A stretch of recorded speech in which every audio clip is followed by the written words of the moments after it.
नमस्कार, good evening. आज गुवाहाटी द्वारा आयोजित इस 2 दिवसीय लाइव योग सत्र में हमारे साथ उपस्थित आदरणीय doctor Rajpal Bhullar sir, doctor Rahul Chimurkar एवं उपस्थित सभी प्रतिभागियों का मैं दीपक कुमार हार्दिक स्वागत करता हूँ। जैसा कि आप सभी जानते हैं कि योग भारतीय ज्ञान परंपरा की हजारों वर्ष पुरानी शैली है। योग का अर्थ है जुड़ना अर्थात व्यक्तिगत चेतना। आज यह एक वैज्ञानिक तथ्य है कि सारी सृष्टि एक ही ऊर्जा है जो हमारे सामने कई रूपों में प्रकट है। जब आइंस्टाइन कहते हैं कि E is equal to mc², वो ऊर्जा के ही लाखों रूपों में प्रकट होने की बात करते हैं। अगर हम इसे अनुभव की दृष्टि से देखें तो जो हम सांस बाहर छोड़ रहे हैं उसी सांस को पेड़ पौधे अपने अंदर ले रहे हैं, और जो सांस पेड़ पौधे बाहर छोड़ रहे हैं उसी को हम अपने अंदर ले रहे हैं। इसका सीधा मतलब यह है कि हमारे फेफड़ों का आधा भाग पेड़ों पर लटका हुआ है। सांसों की पूरी प्रक्रिया हमारे खुद के अंदर नहीं है, उसका एक भाग तो हमारे अंदर है लेकिन दूसरा भाग पेड़ों पर। अगर हम इस बात को अनुभव के स्तर पर समझ पाते तो किसी को भी यह समझने की जरूरत न होती कि पर्यावरण की रक्षा करे, न ही किसी को समझाने की जरूरत होती। ऐसे ही योग सही तरीके से जीवन जीने का प्रायोगिक विज्ञान है जो धर्म, आस्था और अंधविश्वास से काफी परे है। यह हमारे दैनिक जीवन से जुड़े भौतिक, मानसिक, भावनात्मक, आत्मिक और आध्यात्मिक आदि सभी पहलुओं पर कार्य करता है। यह इतना शक्तिशाली एवं प्रभावी इसलिए है कि यह सद्भाव एवं एकीकरण के सिद्धांत पर कार्य करता है। हर व्यक्ति को योग अलग अलग रूप से लाभ पहुंचाता है, इसलिए हम सभी को स्वयं योग अभ्यास करके महसूस करना होगा। योग के द्वारा हम अपनी इंद्रियों को बलिष्ठ बना सकते हैं, शरीर को डायनेमिक बना सकते हैं और अपने मन को स्वयं का गुलाम बना सकते हैं, और यह सब कुछ केवल योग के द्वारा ही संभव है। इसलिए आज प्रण लेते हैं कि हम अपनी दैनिक जीवन शैली में योग को अवश्य अपनाएंगे, जिससे कि हम मानसिक, भौतिक, आत्मिक और आध्यात्मिक रूप से स्ट्रॉन्ग हो सके। धन्यवाद। अब मैं ज्यादा समय न लेते हुए डॉक्टर राहुल चिमुरकर को स्वागत वक्तव्य के लिए आमंत्रित करना चाहूंगा। डॉक्टर राहुल चिमुरकर जी। धन्यवाद Deepak ji. A very good evening to all of you, and on behalf of Guhar I convey my warm greetings on the occasion of International Youth Yoga Day. And today we all feel very proud because the whole world is celebrating the International Yoga Day on 21st June. And we all know the ancient system of yoga is India's great gift to the whole world. And it becomes very important, or it assumes much significance during the current pandemic, because yoga helps us in strengthening our immunity. Yoga enhances our quest for a healthier planet. It has emerged as a force for unity and deepens the bonds of humanity.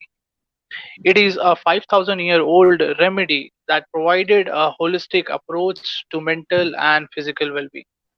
So on this occasion of International Yoga Day, we have with us Dr. Rajpal Bhullar.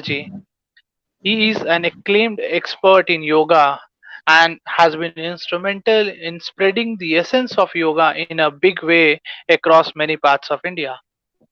By profession, he is a professor of political science in DAV College, Nanyola District, Ambala, Haryana.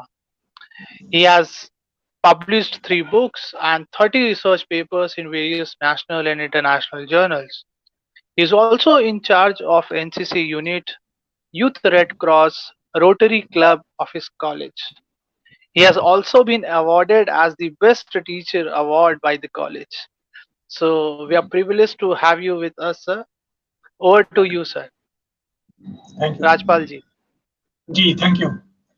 मैं आज इस international योग दिवस पर सभी को मेरी तरफ से नमस्कार, प्रणाम।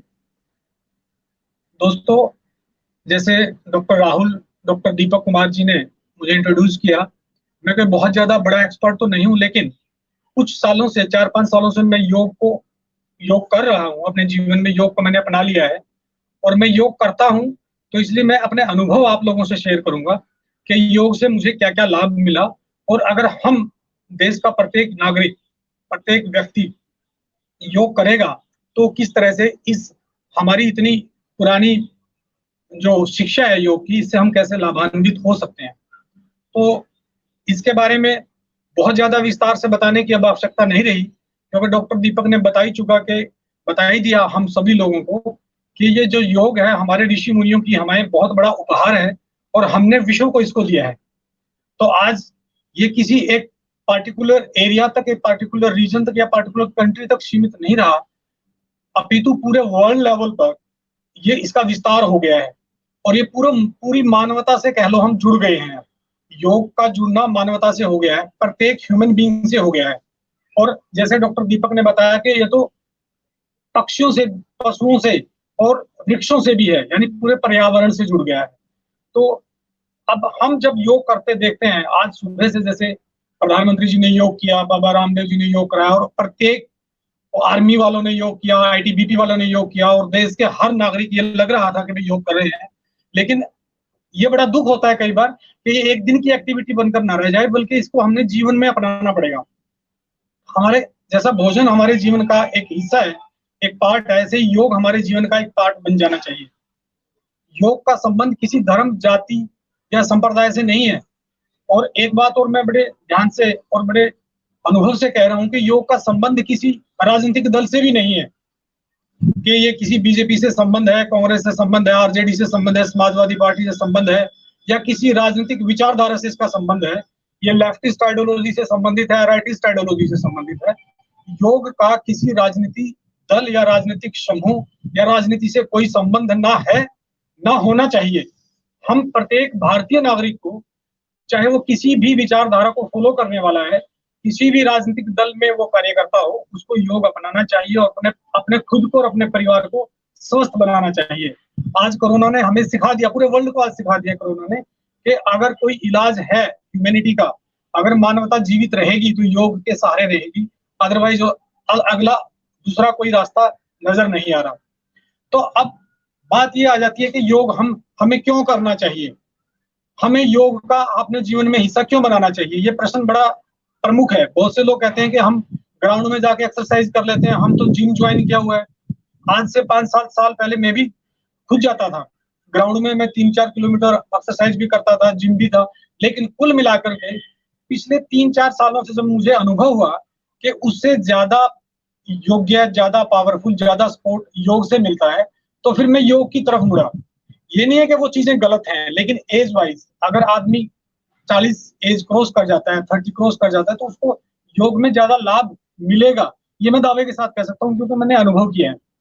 अब सवाल ये पैदा होता है कि अगर प्रश्न ये पैदा होता है कि योग और एक्सरसाइज, इन दोनों में क्या फर्क है, व्यायाम और योग, इन दोनों में कुछ अंतर तो है।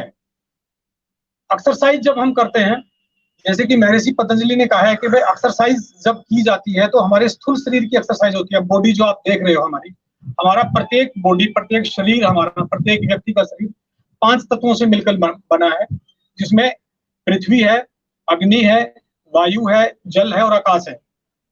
ये हमारा शरीर, जो बॉडी आपको दिखाई दे रही है, इस बॉडी की एक्सरसाइज हो जाती है जब हम व्यायाम करते हैं, ग्राउंड में जाते हैं या किसी जिम में जाते हैं। लेकिन जब हम योग की शरण में आते हैं तो हमारी इस स्थूल शरीर की एक्सरसाइज तो होती ही है, यानी कि हमारी बॉडी एक्सरसाइज तो होती है, साथ में सूक्ष्म शरीर में हमारी मन, बुद्धि और आत्मा हमारी, उसकी एक्सरसाइज भी होती है जब हम प्राणायाम करते हैं।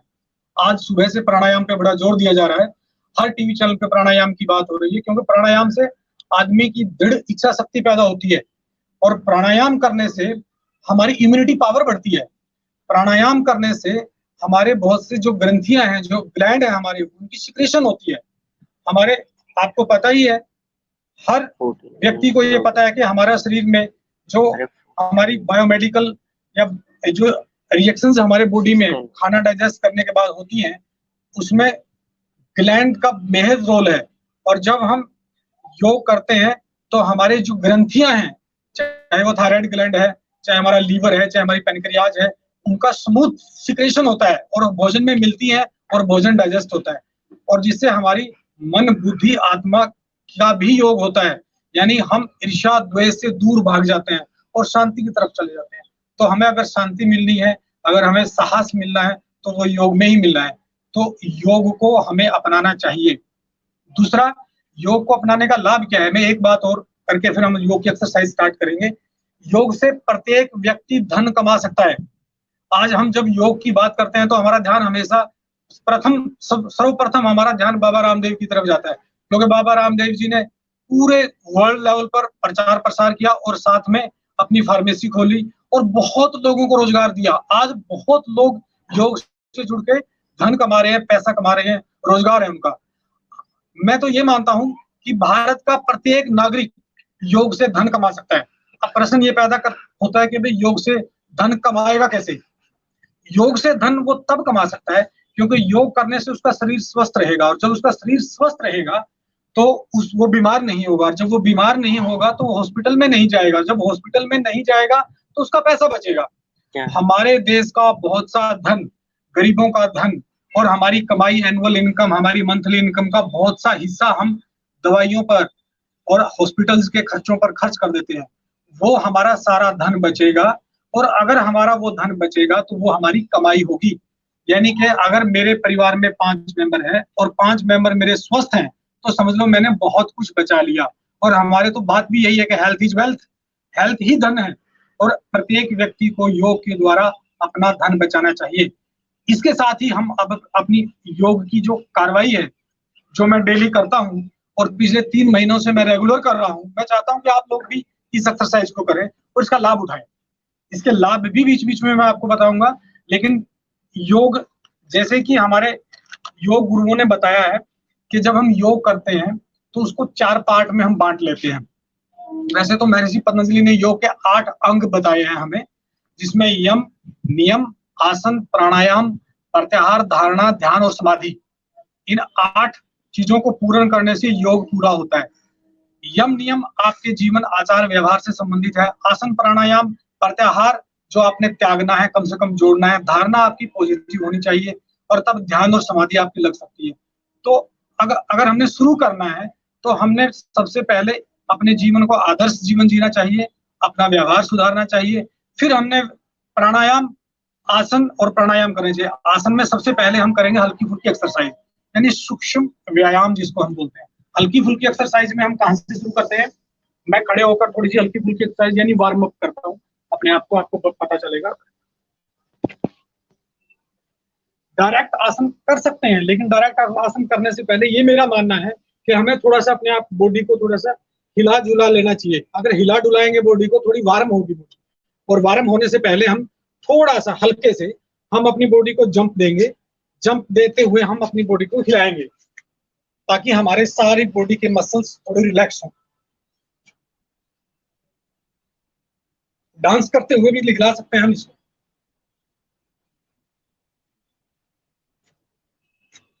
ये डांस में आता है।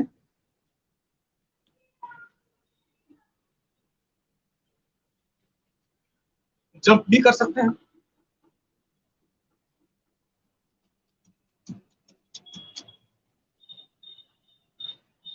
जितना आपको लगता है आपको कि मैं वार्म अप हो गया, उतना आपने वार्म अप एक्सरसाइज करनी है। उसके बाद ये हमारी फिंगर्स की एक्सरसाइज करनी है। हमारे यहाँ दर्द है, कहीं पेन है, ये दर्द पेन हमारा ठीक होगा। किसी का यूरिक एसिड बढ़ जाता है, उसको ज्वाइंट पेन होता है। अगर वो डेली ऐसे करेगा तो उसको ज्वाइंट पेन नहीं होगा, उसको दवाइयां नहीं लेनी पड़ेंगी, ब्लड सर्कुलेशन होगा।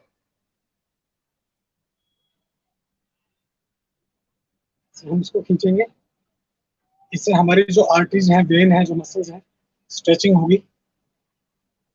ये हमारी स्ट्रेचिंग एक्सरसाइज है। उसके बाद 10 मिनट हम इसको एंटी क्लॉकवाइज और क्लॉकवाइज घुमाएंगे।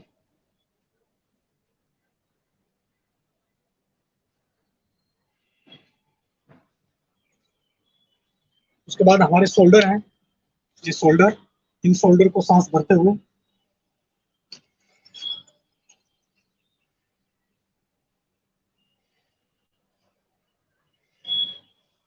ऐसे ही एंटी क्लॉकवाइज।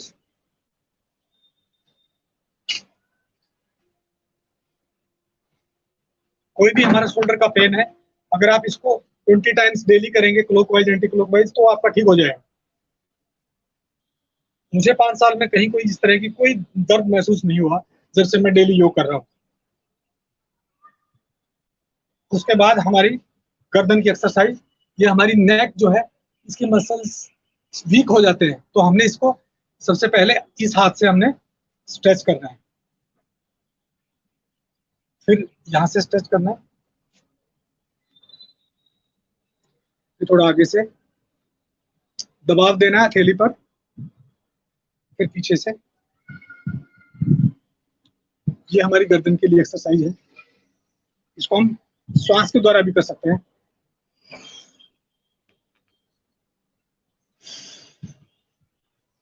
सांस छोड़ते हुए नीचे, श्वास लेते ऊपर। कई लोगों को ये चीन यहाँ टच नहीं करती, धीरे धीरे टच करने लगेगी ये।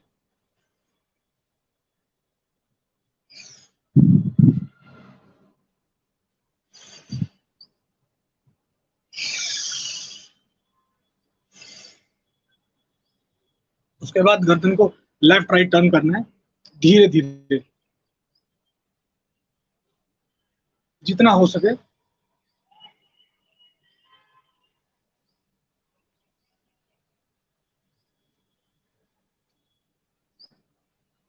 जितना हो सके इसको टर्न करो। इससे आपका कभी भी ये नेक पेन नहीं होगा, आपकी नेक मजबूत रहेगी, सर्वाइकल नहीं होगा। तो हर तरह से आपकी नेक की एक्सरसाइज होगी। उसके बाद थोड़ा सा हमारी स्पाइनल कोड की एक्सरसाइज हम कर लेते हैं। इसको हम पीछे बैंड करते हैं, फिर इधर से बैंड करते हैं, इससे बैंड, पीछे जितना मुड़ सके मुड़े, देखें पूरा।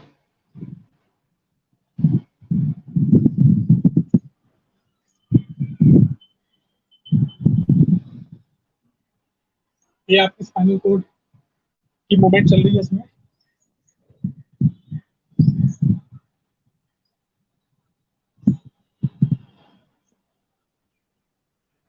उसके बाद आप जो है ना अपने थोड़े से पैरों को तो नीचे कर सकते हैं। पैरों की एक्सरसाइज, पैर को इधर से स्ट्रेचिंग एक्सरसाइज, ये एक्सरसाइज।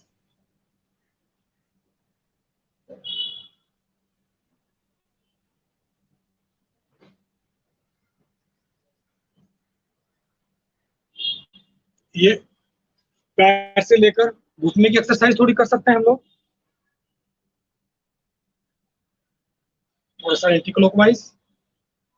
ये हमारी कुछ स्ट्रेचिंग एक्सरसाइज थी।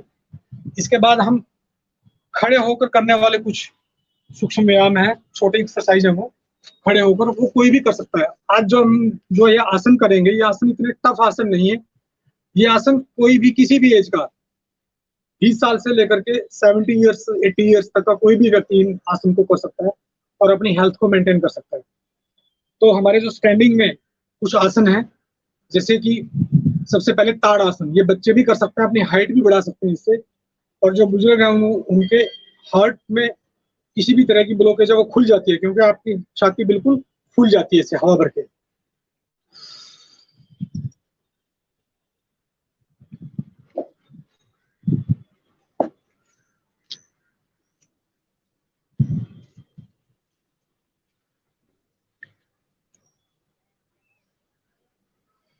रिलैक्स, श्वास भरते हुए आपने ऊपर जाना है, श्वास छोड़ते हुए नीचे।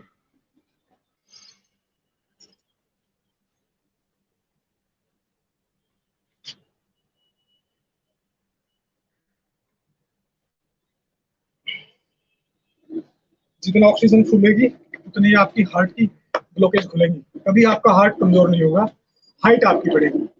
आपकी जो जो लीवर की जो सारी की सारी सिक्रेशन है वो फुली चलेगी इसमें। तो ये थी आपका ताड़ासन। अब आ जाता है वृक्षासन। वृक्षासन के लिए आपने क्या करना है, राइट लेग को ऐसे लगाओ,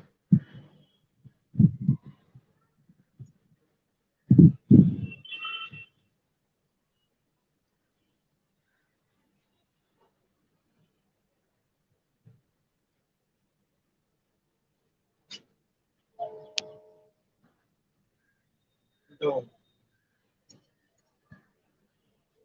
फिर दूसरे पैर से वृक्षासन करने से आपकी थाई मजबूत होती है, आपकी पैरों की नसें मजबूत होती है, किसी की भी पिंडलियां नहीं दुखेंगी। जो वृक्षासन करने वाला व्यक्ति है, कोई भी व्यक्ति अगर वृक्षासन करता रहेगा तो उसके पिंडलियों में कभी दर्द नहीं होगा।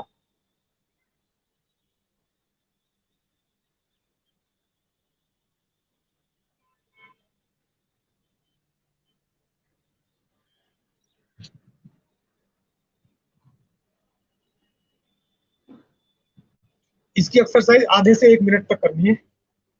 ये था आपका वृक्षासन। अब आप करते हैं गरुड़ासन। गरुड़ासन में हमारे जो हाथ हैं और हमारे पैर हैं,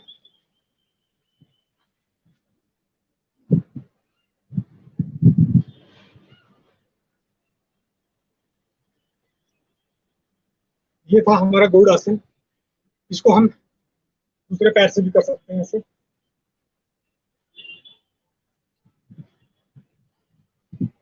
गरुड़ासन। उसके बाद आ जाता है हमारा हस्त उदान आसन। हस्त, हाथ को ऊपर उठाना है, पीछे जाना है। जैसे हम सूर्य नमस्कार करते हैं, सूर्य नमस्कार की जो थर्ड मुद्रा है उसमें हमने जाना है, ऐसे जाएगा पीछे।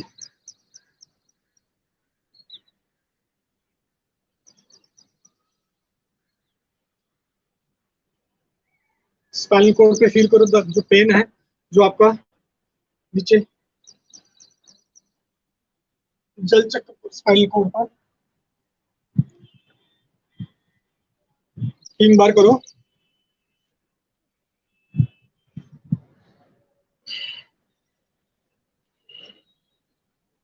अब आगे झुकते हुए पाद हस्तासन।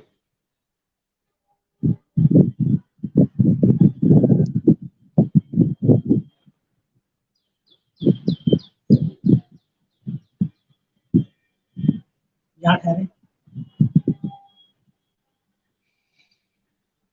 जितनी देर तक आप स्टेबल हो सकते हैं उसमें स्टेबल रहें। इससे आपकी सारी बैक का कोई भी पेन, स्पाइनल कॉर्ड का पेन सारा दूर होगा। एक बार फिर करें पाद हस्तासन।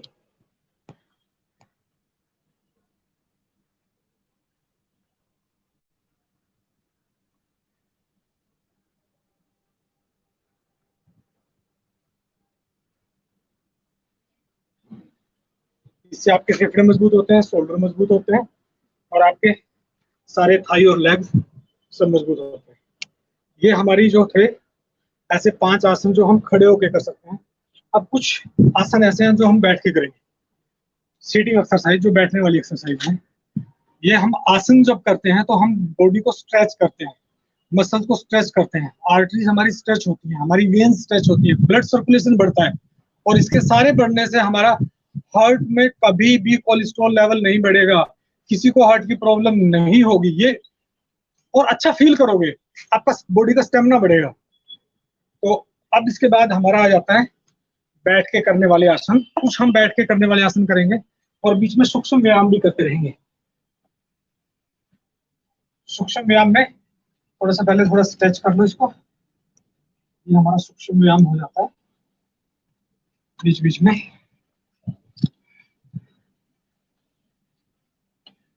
बैठ के करने वाले आसन में आप जैसे सुविधा अनुसार बैठ सकते हैं।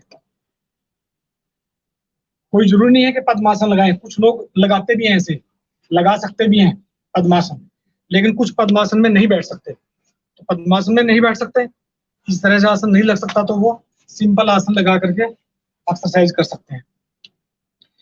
इसमें जो बैठ के करने वाले हमारे आसन हैं, इसमें हमने करना है वज्रासन।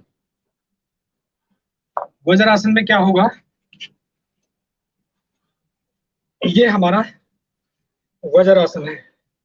वज्र लोहे को बोला जाता है। इसमें हमारी बॉडी लोहे जैसी स्ट्रॉन्ग बन जाती है। ये हमारा है वज्रासन। ये खाना खाने के बाद आप रात को अगर वॉक नहीं कर सकते, ये हमारे सभी योगी बताते हैं कि जब आप डिनर लेते हो उसके बाद कम से कम 1000 कदम आपने चलने चाहिए। अगर आप किसी ऐसी जगह रहते हैं जहां आप 1000 कदम भी नहीं चल सकते, तो आप वज्रासन में बैठ जाएं, आपका खाना डाइजेस्ट हो जाएगा। तो रात को डिनर करने के बाद आप वज्रासन में बैठें। ये हमारा वज्रासन है। ऐसे ऊपर से लाए, धीरे से ऐसे। वज्रासन के बाद है हमारा मंडूक आसन। बहुत ही अच्छा आसन है मंडूक आसन। मंडूक आसन में हम क्या करते हैं, हमारे पेट को पहले जलंधर बंद की तरह से हवा निकालते हैं बाहर। पहले हवा भरेंगे, फिर हवा को निकालेंगे, फिर हम इसमें उड़ियान बंद लगाएंगे।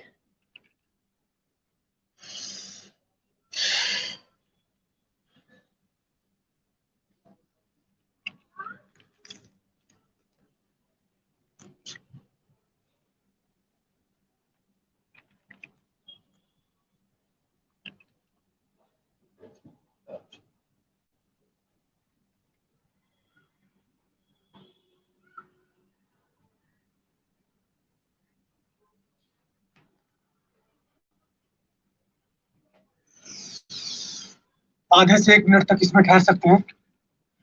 पहले आपने सांस भरना है, फिर सांस खाली कर देना है, फिर अपने पेट को अपनी रीढ़ से मिलाना है, फिर मुट्ठियां बंद करनी है, अपनी नाभि के दोनों साइड में इसको लगाना है और फिर झुकना है।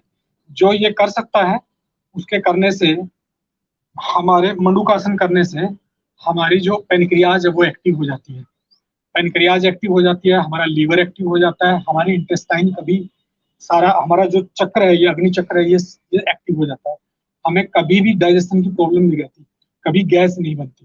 यानी इन सारों में हमें ये मंडूकासन है। 2 तरीके से मंडूकासन किया जाता है। हाथ बंद करके मंडूकासन आप कर सकते हो, हाथ लगा के भी मंडूकासन कर सकते हो। आप हाथ लगा के करेंगे मंडूकासन, पहले श्वास भरेंगे, फिर उड़ियान बंद लगाने के लिए हवा बाहर निकालेंगे,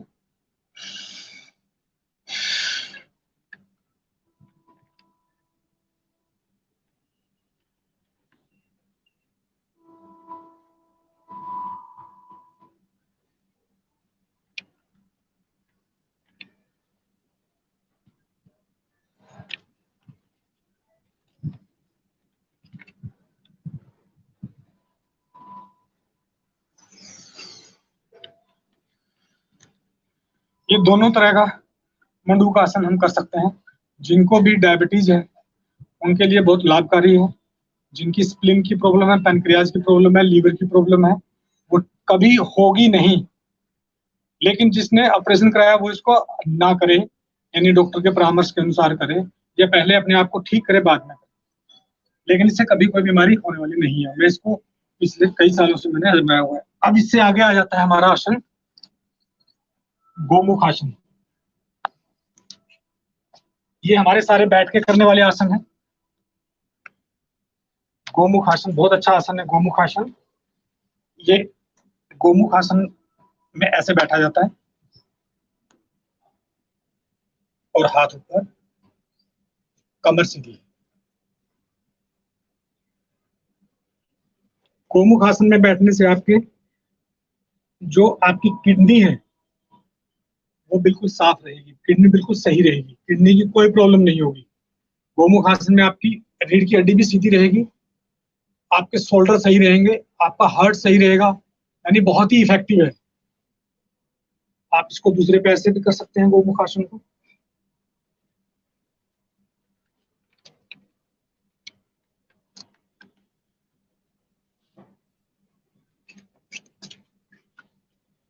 ये है गोमुख आसन। किसी भी आसन में आप आधे से 1 मिनट तक ठहर सकते हैं। जितना आपके स्टेमिना है, जितनी आपकी कैपेसिटी है, किसी भी आसन में आप अपनी कैपेसिटी के अनुसार ही रहें। यह गोमुख आसन। एक बहुत अच्छा आसन है, उसको हम कहेंगे वक्रासन। थोड़ा सा सूक्ष्म व्यायाम कर लें बीच बीच में। अगर कहीं आपकी मसल्स प्रेस हो जाती है, वो खुल जाती है। अब हम इसमें करेंगे वक्रासन।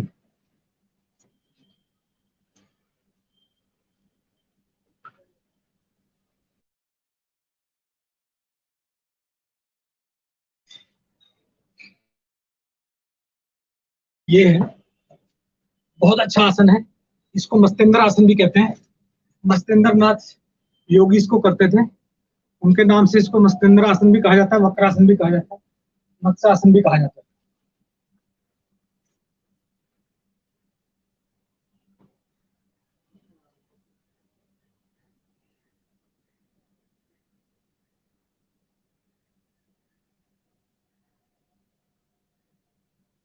लीवर के लिए बहुत इफेक्टिव है। जिसका लीवर कमजोर है, पेनक्रियाज कमजोर है, वीक है, हिसाब से भी करें। इसका सीधा प्रेशर जो है ना आपकी पेनक्रियाज पे पड़ता है, आपकी थाई का प्रेशर पेनक्रियाज पे पड़ेगा।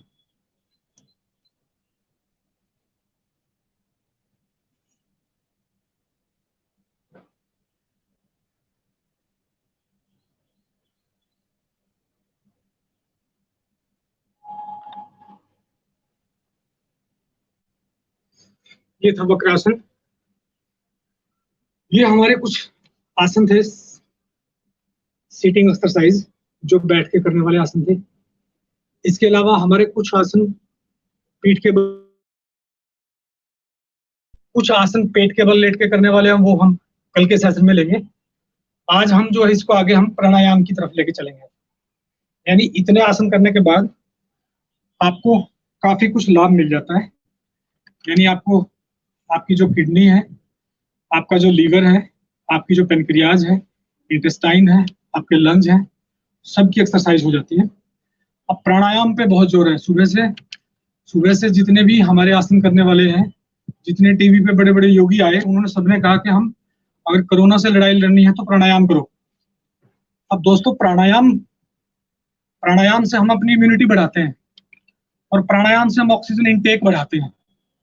जितना ज्यादा ऑक्सीजन हम बॉडी को दोगे, उतनी ही बॉडी की सेल्स हमारी प्यूरिफाई होंगी, उतनी ही बीमारियों से लड़ने की क्षमता हमारी सेल्स में होंगी। और सेल्स लड़ेंगी तो हमारे सेल्स मजबूत होंगे, सेल्स मजबूत होंगे तो हमारा टिश्यू मजबूत होगा, टिश्यू मजबूत होगा तो सिस्टम मजबूत होगा, और सिस्टम मजबूत हो गए तो सारे शरीर मजबूत होगा। तो कहने का मतलब है ऑक्सीजन इनटेक बढ़ानी है, और ऑक्सीजन इनटेक बढ़ती है प्राणायाम से। तो हमारे प्राणायाम कोई 15 तरह के प्राणायाम है। सारे प्राणायाम तो हम नहीं कर सकते, लेकिन कुछ इंपॉर्टेंट प्राणायाम जो सीधे लाभ देंगे, वो प्राणायाम वो हम करेंगे। सबसे पहला प्राणायाम हमारा जो है वो है भस्त्रिका प्राणायाम। भस्त्रिका प्राणायाम हम किसे बोलते हैं? यानी जैसे नाम से वाकिफ है, भस्त्रिका यानी भरना है। हमने फेफड़ों में हवा भरनी है। फेफड़े जितनी हवा लेंगे, जितनी ऑक्सीजन लेंगे, उतना ही ब्लड प्यूरिफाई होगा, उतनी ही सेल्स को ऑक्सीजन मिलेगी। तो भरने के लिए हम क्या करेंगे? सबसे पहले धीरे धीरे हम सांस को लेंगे और फिर उसको होल्ड करेंगे, फिर हम छोड़ेंगे। यानी हमने पहले सांस लेना है, फिर थोड़ा होल्ड करना है कुछ सेकंड्स, फिर छोड़ना है।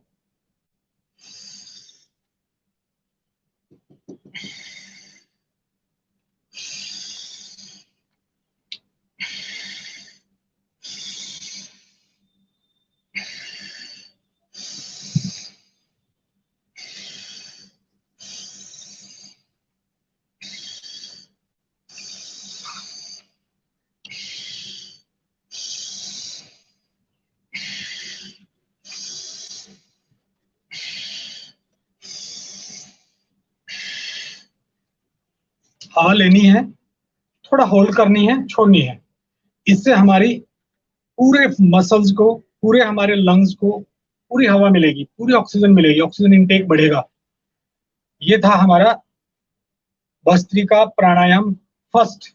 अब हमारा भस्त्रिका प्राणायाम सेकंड। भस्त्रिका प्राणायाम सेकंड यानी इसका दूसरा पार्ट, जिसको हमने हवा तो भरनी है, फेफड़े में हवा तो हमने लेनी है, लेकिन उसको स्पीड से लेना है। Exhale inhale, inhale exhale, speed से अंदर जाएगी, बाहर आएगी। स्पीड से लेने के लिए एक तो हमने ऐसे कर सकते हैं,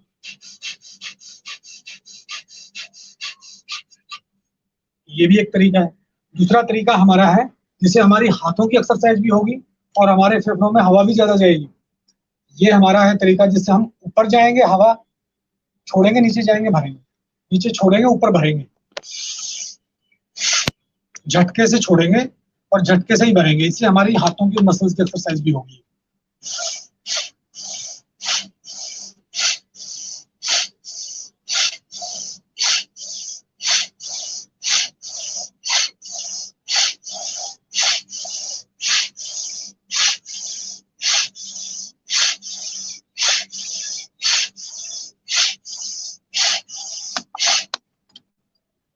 ये हमने 20-20 के 3 राउंड करने हैं, 20-20 के 3 राउंड्स, यानी हमने जोर से हवा भरनी है, जोर से हवा हमने छोड़नी है, झटके से छोड़नी है, झटके से लेनी है।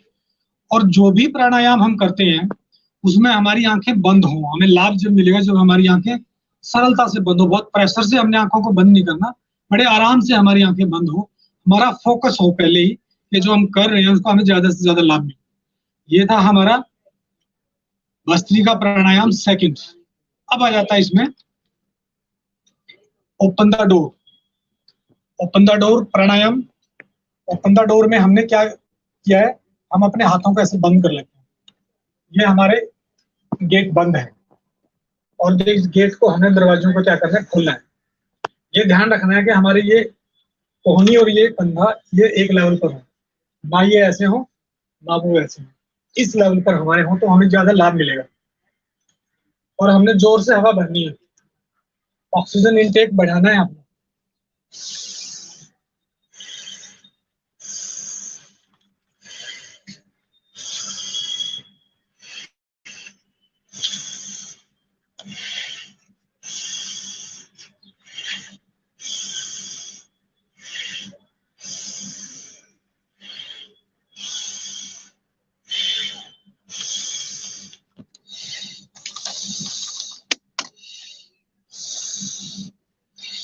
इस एक्सरसाइज को करने से कोरोना आपके पास भी नहीं फुटकेगा, यानी आपके लंग्स इतने मजबूत हो जाएंगे, कोरोना जैसे 10 वायरस आ जाए तो भी आपके लंग्स को कोई फर्क पड़ने वाला नहीं है। ये है आपका ओपन द डोर। अब अगला हमारा आ जाता है अनुलोम विलोम। अनुलोम विलोम जो हम करते हैं, अनुलोम विलोम का भारत के बहुत लोगों को पता है कि हम सबसे पहले दाएं हाथ को अंगूठे से बंद करते हैं, उसके बाद हम जो है ना अपनी दोनों फिंगर्स को लेते हैं, मिडल और तर्जनी, इससे हम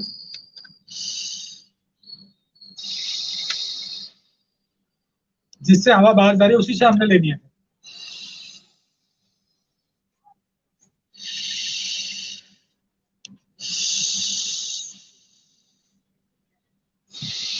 अगर किसी को इन फिंगर से प्रॉब्लम है, इन दोनों से कर सकते हो, जैसे आपकी सुविधा हो। आसन सुविधा के, प्राणायाम सुविधा के अनुसार करना है हमने, जैसे हमारी सुविधा है वैसे ही हमने प्राणायाम करना है।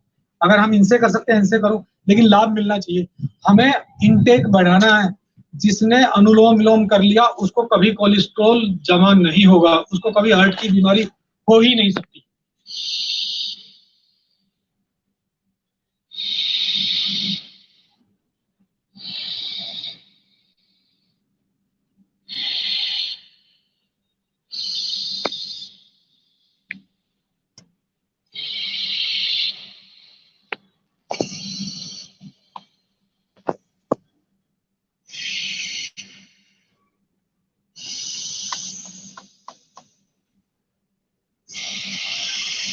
ये अनुलोम विलोम था। इस अनुलोम विलोम में एक चीज का ध्यान रखना है, हमें कुछ देर सांस को होल्ड करना है। हमारा सांस होल्ड होगा तो हमारे ऑक्सीजन हमारे ब्लड में ट्रांसफ्यूज होगी, यानी कि फेफड़ों से ऑक्सीजन, फेफड़ों में हमारे एवियोली होती है, छोटी सी परत है, झिल्ली है हमारी, जिसमें से हवा फेफड़े से और खून में ब्लड में जाएगी, यानी हमें थोड़ा होल्ड करना है। ये थी हमारी अनुलोम विलोम, हमारा अनुलोम विलोम प्राणायाम, जिसके करने से हमें हार्ट की, ब्लड प्रेशर की कोई बीमारी नहीं होगी। अगर किसी का ब्लड प्रेशर बढ़ रहा है तो उसका ब्लड प्रेशर भी ठीक हो जाएगा, नॉर्मल हो जाएगा। नेक्स्ट है इसमें कपालभाति। कपालभाति जो प्राणायाम है, कपाल खोल देता है, इंटेस्टाइन ठीक कर देता है, यानी आपका हजमा सारा फिट। कोई भी आपने कभी भी गलती से कहीं ज्यादा खाना खा लिया, अगले दिन कपालभाति कर लो, आप बिल्कुल ठीक हो जाओगे। किसी मैरिज में जाकर के आपने तला भुना खाना वैसे खाना नहीं चाहिए, लेकिन खा लिया तो ठीक हो जाओगे। यानी ये है हमारा कपालभाति। कपालभाति करने का तरीका क्या है, हमने आराम से बैठ जाना है आसन में, और इनटेक अपने आप हो गया, अपने हवा को सिर्फ बाहर फेंकना है, झटके से हवा को बाहर फेंकना है, ताकि आपकी इंटेस्टाइन की एक्सरसाइज हो।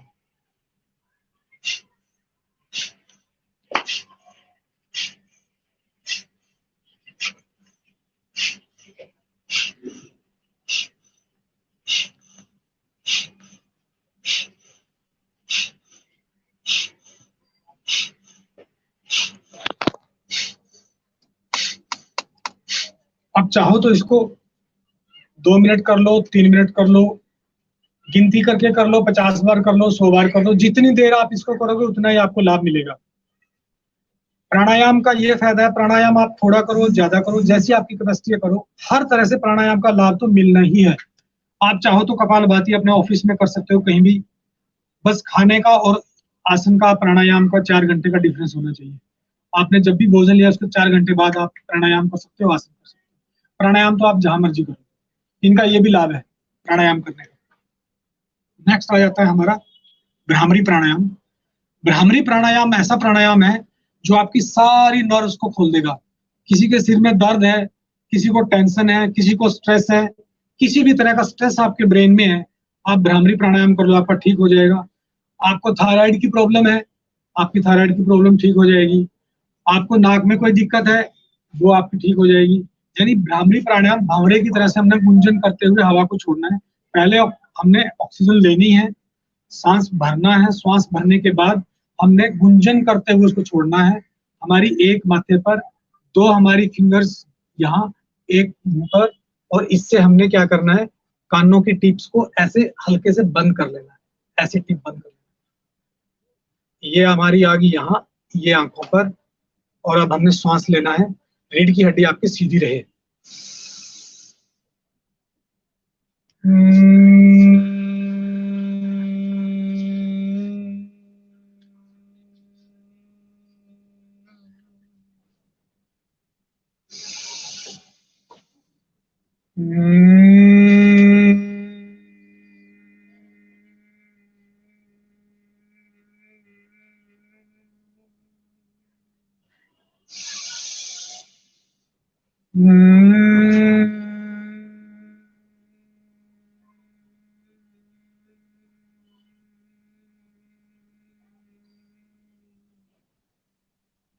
इसको आप 3 बार कर सकते हैं, 5 बार कर सकते हैं।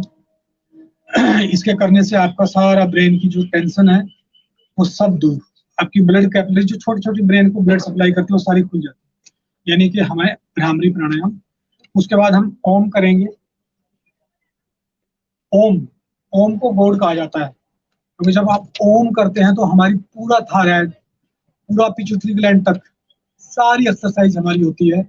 और साथ में हमने आवाज निकालनी है पेट से, यानी हमारा जो ये अग्नि चक्कर जिसको बोलते हैं, यानी पेट में इंटेस्टाइन के ऊपर हमारा जहां हमारी नाभि है वहां अग्नि चक्कर होता है, वही हमारा खाना डाइजेस्ट करता है, उसकी भी एक्सरसाइज होती है। और पूरा ओसोफेगस की, पूरा लंग्स की सारी एक्सरसाइज हमारी ओम से होती है, और ब्रेन की तो होती ही है। और हमेशा मैं फिर कह रहा हूँ, प्राणायाम जब करेंगे हम आंखें बंद करके करेंगे। ओम का हम करेंगे तो आंखें सरलता से, बड़े प्यार से, हल्के से हमारी आंखें बंद, श्वास भरना है। ओ म 66-33 की रेशो में हमने करना है। पहले हमने श्वास भरना है, ओ करना है, फिर मैं करना। ओम, ओम करिए।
ओम के बाद हम चाहें तो सीधा ध्यान में जा सकते हैं।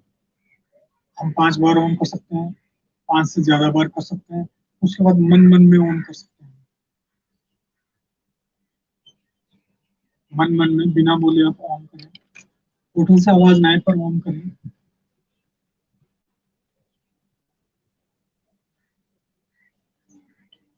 धीरे धीरे अपना ध्यान अपने श्वास पर ले जाएं। श्वास अंदर जा रहा है, श्वास बाहर आ जा रहा है, अंदर बाहर, इनहेल एक्सहेल। श्वास को अपनी गति से चलने दें। श्वास को अपनी मर्जी से चलने दें, आप उस पर स्ट्रेस ना डालें। श्वास जितना आए अपनी मर्जी से आए, छोटा आए बड़ा आए।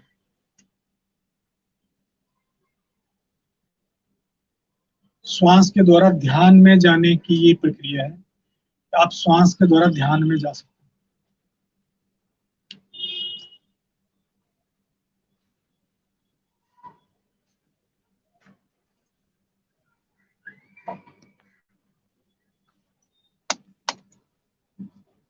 इस प्रकार से धीरे से आंखों पे लगाएं और आराम से आंखों को खोलें। इस सारी प्रोसेस को मैं आपको एक उदाहरण से समझा दूं। अगर आपके पास एक मटका है और मटका में आधा पानी भरा है, आधा जल भरा है, तो आपने आधे जल से भरे हुए मटके को उठाया हुआ है और वो हिल रहा है। आपने पानी को स्थिर कैसे करना है? मटके में पानी है, आधा भरा हुआ है, मटका हिल रहा है, आपने पानी को स्टेबल करना है, तो पहले आपने मटके को स्टेबल करना पड़ेगा। जब आपका मटका स्टेबल होगा फिर पानी स्टेबल होगा। यानी हमारा शरीर एक मटके के समान है। इसके अंदर हमारा ध्यान, हमारा प्राण, हमारी आत्मा पानी की तरह से है। अगर आपने चित्त को शांत करना है, मन को शांत करना है, आत्मा को शांत करना है, पहले शरीर को शांत करो। शरीर को शांत करने के लिए पहले हल्की एक्सरसाइज करो, फिर आसन करो, फिर प्राणायाम करो, जिससे आपका शरीर स्थिर हो जाए। जब आपका शरीर स्थिर हो जाएगा मटके की तरह से, फिर इसके अंदर जो आपका मन है, जो आपकी आत्मा है, जो आपके ध्यान है, जो आपका प्राण है, वो स्थिर हो जाएगा, स्थिर हो जाएगा। वो मन आपका योग में चला जाएगा, वो समाधि में चला जाएगा, वो ध्यान में चला जाएगा। अब ध्यान लगाते कैसे हैं? लगाने के सूत्र क्या है? किन किन तरीकों से आप ध्यान लगा सकते हो? आसन कर सकते हो, प्राणायाम भी कर सकते हो। अब ध्यान कैसे लगाओगे, ये हम कल के सेशन में हम इसको जिक्र करेंगे, डिस्कस करेंगे कि ध्यान किन फार्मूलों से। बहुत लोग ऐसे मिलते हैं, बहुत हमारे यार दोस्त हैं जो कहते हैं कि हम योग में आसन तो कर लेते हैं, प्राणायाम भी हम कर लेते हैं, ध्यान नहीं लगता। कि हम आंखें बंद करते हैं, विचार आने लगते हैं। कभी किसी को कॉलेज के विचार आ गए, कभी ड्यूटी के विचार आ गए, कभी परिवार के विचार आ गए, कभी पास्ट में चले गए, कभी फ्यूचर में चले गए। यानी पास्ट फ्यूचर में घूमता रहता है इंसान, और वो स्थिर नहीं रहता। स्थिर नहीं रहेगा तो ध्यान नहीं लगेगा। अब ध्यान लगाने के लिए आप में स्थिरता जरूरी है, और स्थिर होने के लिए, ध्यान में जाने के लिए, कल मुझे लगता है टाइम हो गया है, तो ध्यान में अगर हम जाना है तो हम कल के सेशन में, क्योंकि ध्यान की जो प्रोसेस है, ध्यान में जाने का जो तरीका है वो काफी लंबा है, हम उसको कल डिस्कस करेंगे। इसके साथ ही हम आज का जो हमारा ये 1 घंटे का सेशन है इसको हम समाप्त करते हैं। साथ में हम थोड़ा सा भोजन के बारे में आपसे डिस्कस कर लेते हैं कि आपने आसन कर लिया, आपने प्राणायाम कर लिया, आपने ध्यान कर लिया, और भोजन की तरफ ध्यान नहीं दिया तो आपको लाभ नहीं मिलेगा। जो योगी है वो भोजन को पहले देखता है। जैसे हमारे जो स्वामी जी हैं उन्होंने बताया, बहुत सारे स्वामियों ने हमें बताया कि हमें हमारा जो भोजन है यानी कि उसको भी हमने ध्यान में रखना है। भोजन हमें कैसा लेना है, एक योगी का भोजन कैसे होना चाहिए, हमें अगर इम्यूनिटी बढ़ानी है तो हमारा भोजन कैसे होना चाहिए। भोजन जब भी कोई योग करना शुरू करेगा, मेरा ये मानना है कि जब भी कोई योग करना शुरू करेगा वो अपने आप ही शाकाहार की तरफ आ जाएगा, वो शाकाहारी हो जाएगा, क्योंकि उसका मन परिवर्तन हो जाएगा। वो ज्यादा तला भुना भोजन नहीं करेगा। सबसे बढ़िया लाभ क्या है, योग सुबह होता है और मॉर्निंग में 5 बजे आपको उठने की आदत हो जाएगी। किसी को भी अलार्म लगाने की जरूरत नहीं है। मेरे बहुत अच्छे दोस्त हैं, बहुत सारे, जो कहते हैं कि हम पहले अलार्म लगा के 8 बजे तक उठते नहीं थे, लेकिन जैसे हमने योग को अपनाया है हम सुबह 5 बजे उठ जाते हैं, 4 बजे उठ जाते हैं, और आपका बॉडी क्लॉक घूम जाता है, आपका बॉडी का क्लॉक अपने आप सेट हो जाता है। आपको किसी फोन में कहीं अलार्म लगाने की जरूरत नहीं है। आपने सोच लिया मैंने सुबह 4:30 पे उठना है, आपकी आंख अपने आप 4:30 पे खुल जाएगी। फिर जब आपके उठने की आदत बन गई तो आधे तो आप बीमार होने से दूर हो गए। यानी लेट तक सोना बीमारी पैदा करना है। जब आप अर्ली मॉर्निंग उठना शुरू हो गए तो आपकी बीमारी से दूर आप जाना शुरू हो गए। जब आप अर्ली मॉर्निंग उठोगे तो आप क्या करोगे, आप आसन करोगे, प्राणायाम करोगे और सूर्य उदय होता हुआ देखोगे। आज की जो जनरेशन है, बड़ा दुख के साथ कहना पड़ता है, हमारे अपने भी कई बार जानकार हैं जिनको सूर्य उदय नहीं देख रहे। अरे आप सूर्य को देखो तो सही, आज कितना अच्छा लोगों ने लगा, साइंटिस्ट ने देखा। यानी सूर्य उदय को आप देखोगे, सूर्य की किरणें जब आप पर पड़ेगी, सूर्य की तरफ फेस करके जब आप सूर्य नमस्कार करोगे और जब आसन, ध्यान और प्राणायाम करोगे, आपके ऊपर जब सन रेज आएंगी तो आपको विटामिन डी मिलेगी। विटामिन डी मिलते ही आप शक्तिवान होना शुरू होगे, यानी विटामिन डी की पूर्ति होगी। जब आप फिर ब्रेकफास्ट करोगे, ब्रेकफास्ट में आप फल लोगे तो आप फल से ब्रेकफास्ट शुरू कर दोगे तो आपके विटामिन, आपके मिनरल्स पूरे हो गए। आप थोड़ा सा अगर अंकुरित अनाज खा लिया तो वो बढ़िया, नहीं तो हम साग सब्जी हम खाते ही हैं, रोटी हम खाते हैं, रोटी में मल्टीग्रेन आटा आप खा लो, जरूरी नहीं है आपने किसी से खरीद के लाना है। आप उसी आटा में थोड़ी सी सोयाबीन मिला लो, थोड़ा सा चना मिला लो, गेहूं के आटे में आपका मल्टीग्रेन आटा हो गया। उसके साथ वेजिटेबल्स और दाल तो हम, प्रोटीन तो हम लेते ही हैं। फैट के लिए हम घी खाएं, कोई नहीं रोकता आपको, आप घी खाइए, एक एक दो दो चम्मच घी खाते रहना चाहिए। ये घी नहीं खाते जिसके कारण भी हम वीकनेस हमारे शरीर में आ जाती है। हम बड़े अच्छे से सारे फिट हैं। हमारे आज गांव में भी, हम गांव से बिलोंग करते हैं, चाचे ताऊ हैं हमारे गांव में 70-70 साल के, 80-80 साल के, और आराम से दाल सब्जी में घी खाते हैं। तो घी खाने के लिए हमारे सारे योगी भी बताते हैं, रामदेव जी भी बताते हैं, और घी बेच भी रहे हैं। तो आप अपना घर का घी हो खुद बनाओ, मलाई से घी बना लो, आजकल तो महिलाएं घर में मलाई से घी बना लेती है। यानी घी खाइए, आप थोड़ा खाइए पर खाइए जरूर, यानी अपने आहार का हिस्सा बनाइए, घी को बनाइए। आप तली हुई चीजें ना खाइए, भोजन में वेजिटेबल्स खाइए, दूध पीजिए, रात को सोते हुए दूध पीना ही है। अगर आप भारतीय होकर दूध नहीं पीते तो फिर कब पिएंगे? दूध डेली पिए, हल्दी डाल के पिए, आपकी इम्यूनिटी बढ़ेगी। आप उसमें बादाम का थोड़ा सा चूर्ण बना के डाल लीजिए और इम्यूनिटी बढ़ेगी। तो इम्यूनिटी बढ़ाने का एक तरीका है, यानी दूध के साथ च्यवनप्राश खा लीजिए, दूध के साथ आप जो है बादाम डाल के, थोड़ा सा बादाम के साथ दूध पी लीजिए, बादाम पीस के दूध में डाल लीजिए, हल्दी डाल के दूध पी लीजिए। तो दूध से हमारी विटामिन डी और कैल्शियम हमें मिलेगा। बिना कैल्शियम के नींद नहीं आती। अगर हमारे कैल्शियम, हड्डियों में कैल्शियम कम हो जाता है तो हमें रात भर नींद नहीं आती। तो कैल्शियम को हमने पूरा करना है, विटामिन डी को पूरा करना है। जब आप योग पे आएंगे, मेरा ये मानना है कि योग पे हमें हर भारतीय को आना चाहिए। बहुत हो गया बस, सब सारी जाति धर्म संप्रदाय सब छोड़ दो, योग पे आ जाओ। हमारे मंदिर मस्जिद गुरुद्वारों में भी जाके सुबह पहले नमस्कार करो, वाहिगुरु को नमस्कार करो, मंदिर में नमस्कार करो, फिर योग करो। हर मंदिर के पुजारी को योग सिखा दो, वो अपने आने वाले लोगों को योग सिखाए वहां पे। और सब लोगों को योग सीखना चाहिए। मंदिर में पहले पूजा करें फिर योग करें। हमारे गरीब लोग हैं जो योग का शिक्षा से कोई संबंध नहीं है कि भाई जो शिक्षित है वही योग करेगा, जो अनपढ़ है वो भी करेगा। इसमें कोई बहुत बड़ी बात नहीं है कि हर व्यक्ति को, और मजदूर आदमी है, मजदूरी करने बाद में जाए, पहले योग कर ले। वो योग कर लेगा, वो स्वस्थ रहेगा, अच्छे से लेबर करेगा, आउटपुट देगा। भारत का हर व्यक्ति, हर मजदूर, हर कर्मचारी, हर व्यापारी, हर अधिकारी, हर नेता, हर शिक्षक, हर छात्र, सारे योगी बन जाए, इस देश की तरक्की हो जाएगी। ये मेरा अपना मानना है। आप लोगों के अपने विचार हो सकते हैं, लेकिन मेरा ये मानना है कि हर व्यक्ति योग करे। जब सारा देश योगी हो जाएगा तो हमें, हमारा जो मेडिकल पे खर्च होने वाला है, स्वास्थ्य पे जो सरकार खर्च कम हो जाएगा। सरकार के पास बजट है नहीं, इतना पैसा स्वास्थ्य पे खर्च नहीं हो रहा, तो हमें बहुत ज्यादा हॉस्पिटल्स की जरूरत भी नहीं पड़ेगी, क्योंकि हम सभी निरोगी हो जाएंगे। तो इन्हीं शब्दों के साथ मैं अपना ये आज का जो सत्र है, जो सेमिनार का, भी समाप्त करता हूँ। अगर इसमें, क्योंकि मैं ये कहना चाहता हूँ, बड़े विनम्रता से मैं कह रहा हूँ आपको कि मैं कोई योग गुरु नहीं हूँ, मैं एक शिक्षक हूँ। मैं अपने बच्चों को, एनसीसी वालों को योग कराता हूँ, रोटरैक्ट वालों को योग कराता हूँ, आसन बताता हूँ।